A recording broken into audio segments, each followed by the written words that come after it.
It's actually quite fun because without you, Pat, I wouldn't have been here. I think I still remember back at Ericon when I thought this was all like a joke and it couldn't really be real. And then you reminded me of, no, let's do it. I'm a seed planter. I'll get this done. Just do it. And now I'm standing here.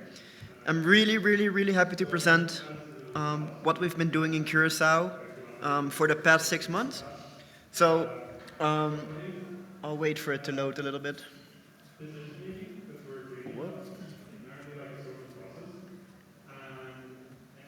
That's a bad dongle. Your dongle's not working.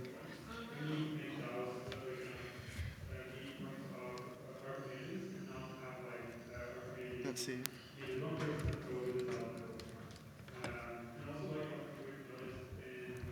Doesn't seem to work. Oh. So I have the dongle or the laptop?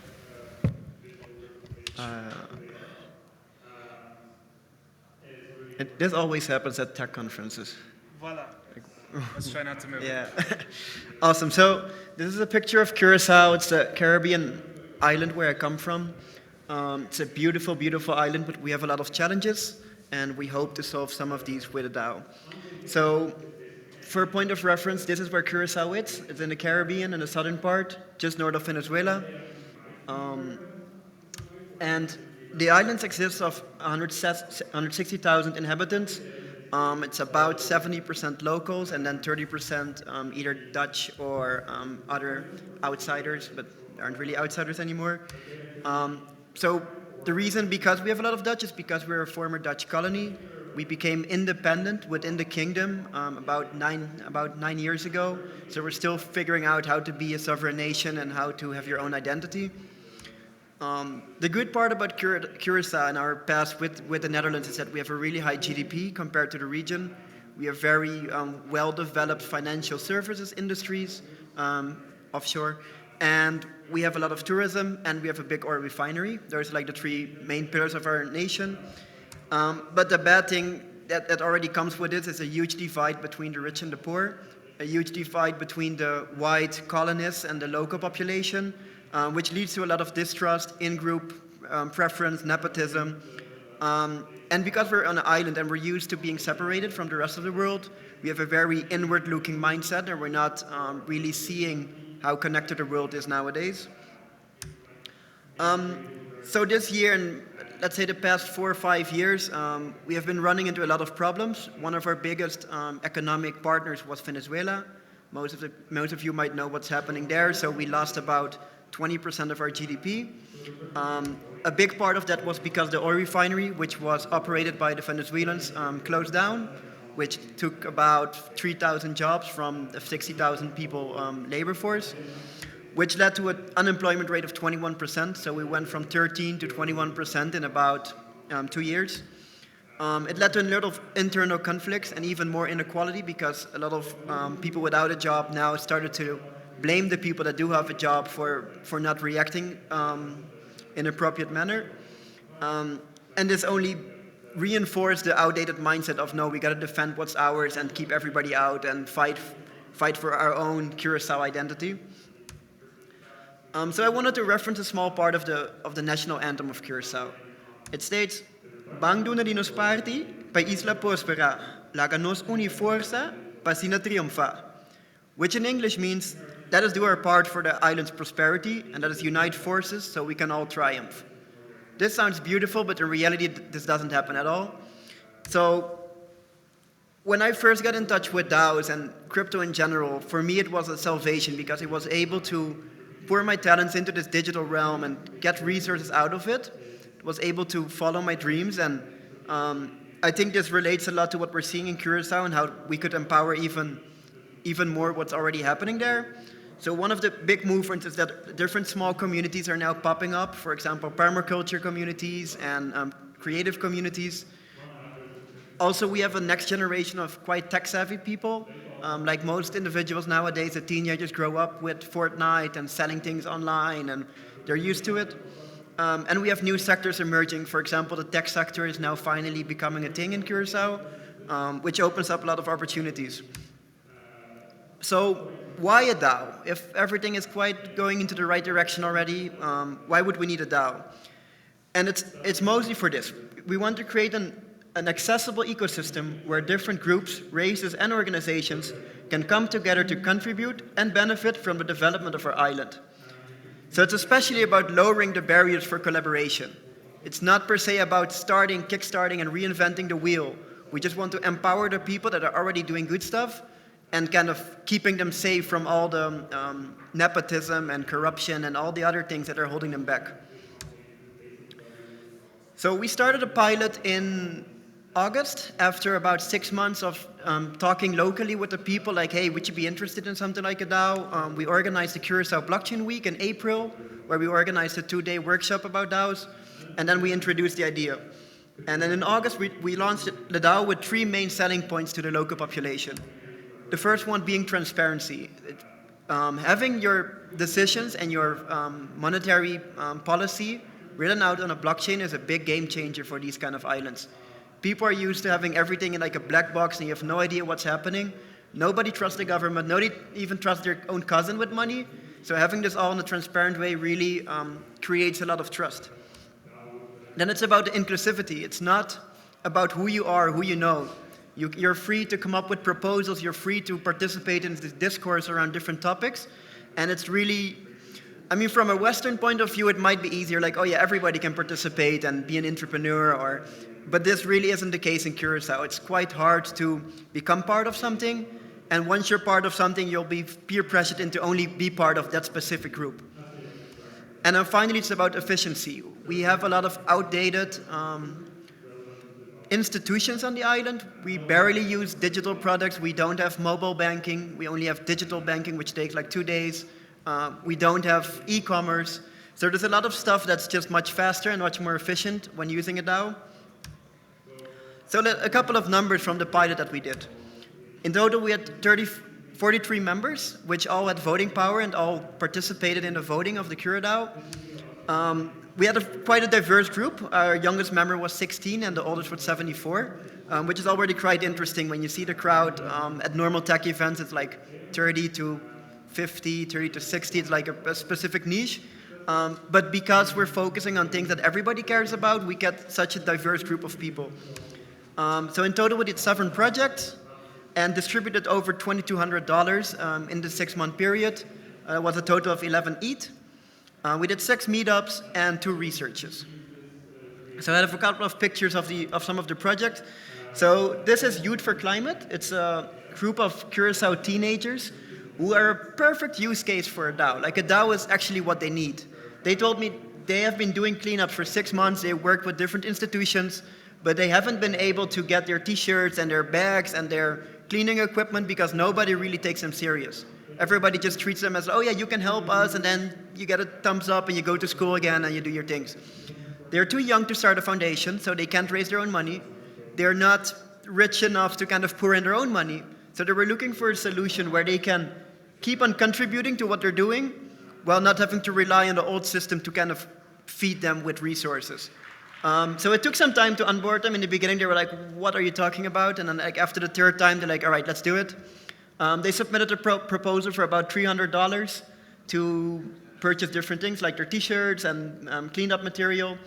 And then this is not even the full group. They ended up with like 70 people coming, and it's all through social media. And it really shows that the next generation is so much better at this than we are. I mean, we're here with 10 people. It's quite interesting to see that these younger generations with Instagram, and they only know this. They spam each other, they hype each other up, they only know FOMO, liking and sharing, and you want to be there. And this is exactly what we want to achieve. It has to be super cool to be part of the solution. Where, I mean, if you take a look, these are the cool kids. If the cool kids do it, everybody will follow. So this for me was maybe even the biggest win of the whole pilot. We also did some meetups. So for example, this is the group. If you look closely, you could see some, like, it's a very diverse group. A lot of girls, a lot of different ages, different nationalities. And this for me was the whole beauty of CuraDAO. It brings together people that wouldn't have been in the same room if it wasn't because of this safe space to come together. So a couple of learnings. It works.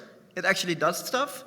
We couldn't have imagined it, but in the beginning we started with 40 people, and then we got 3 different organizations involved. So that's another point, that the 3 people that joined afterwards joined as an organization. So not as an individual, but like as a group of people who together want to do a project.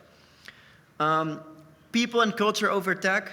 The tech side is not interesting to anybody besides us. When you talk to them, they barely care about tech, and what they do care about is things like future of work, future of organization, what is governance, who are you? These are the questions that they care about. And something we did, for example, when we organize these workshops in Curaçao, we don't say blockchain or Web3, we say future of organizations or future of you or whatever. Communication is key, both to the outside parties, but also internally. One of the biggest challenges we had was trying to keeping the communication loops closed in a way that people know what's happening and where they can contribute. Currently, we have not enough tools, so we're doing stuff like even Facebook groups to just engage these people. But it really is about communication, and it's super hard nowadays. Also, some of the people are overseas, and it's just a big challenge, but you need to focus on it. And then the biggest learning, I think, is that you need to standardize first. If you standardize, then you can decentralize. If you open up and you're like, you can do anything, people will do nothing. They need to know, what game am I playing? You don't want to play like Monopoly without rules. You want to kind of agree, like, hey, if you do this, then you get this. And then people can make the thought for himself, like, hey, is this worth it for me, yes or no? Do I want to be part of this? But now it was just too vague for a lot of people. Like, hey, become part of CuraDAO, be the solution. Or like, solution to what? Like, everything. And they're like, oh, okay, yeah, cool, I'll check it out. And I never do it. So really standardize a little bit first, get a common agreement, common understanding of what is happening, what we want to solve, and then move forward. We had quite some barriers as well, as you can imagine. The complexity of DAOs, that's not only the technical part, but just explaining it to people already. I mean, digital cooperative, that is easy to us, but the whole digital organization part is already super confusing. A cooperative is something that only maybe 5% of the people are part of. So it's still really complex to explain to people what a DAO is, even to the point that we're now evaluating do you need to explain everything first, or do you just get them rolling and then along the way teach them what they're part of? Then the technical limitations, just Ethereum, gas fees. Another thing that for us is quite okay, like you pay some 40 cents, but for a lot of people that's the barrier between voting and not voting, or participating and not participating. Education and cultural gap. Something that was really interesting is that we have this common group where we share ideas. And one thing we figured out is that the culture in Curaçao isn't made for sharing. You're not used to sharing your ideas and coming up with new ideas. So people didn't feel comfortable to just tell what they were thinking. It's something that they need to work on first and to feel comfortable to share what they're worried about, their ideas. So it's both educational and cultural. And that there's no local legal framework and no crypto on and off ramps.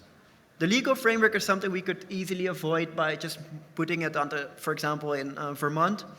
But the local crypto on and off ramps is something we really need to solve. It's an interesting solution. It's an interesting situation because our currency is pegged to the dollar. So all our transactions need to be processed through an American bank. And American banks aren't too happy about small Caribbean islands dealing with crypto. So this made it really hard for us. But there's also a lot of good stuff coming in for the future.